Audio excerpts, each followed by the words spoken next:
Assalamualaikum, dear audience. My name is Urvatil Uska. I'm 6 years old. I read in class 1. I belong to Kashmir. Today, people across the boundaries of the subcontinent are celebrating their Independence Day.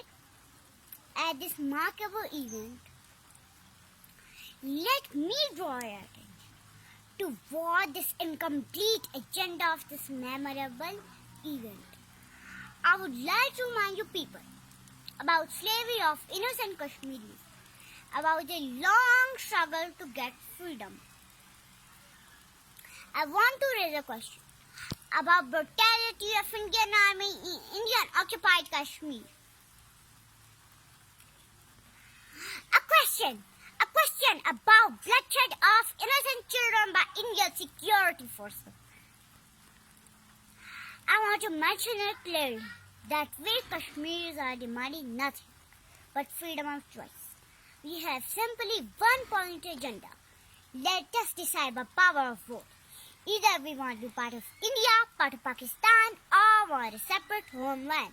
Our fight is only for our power of vote.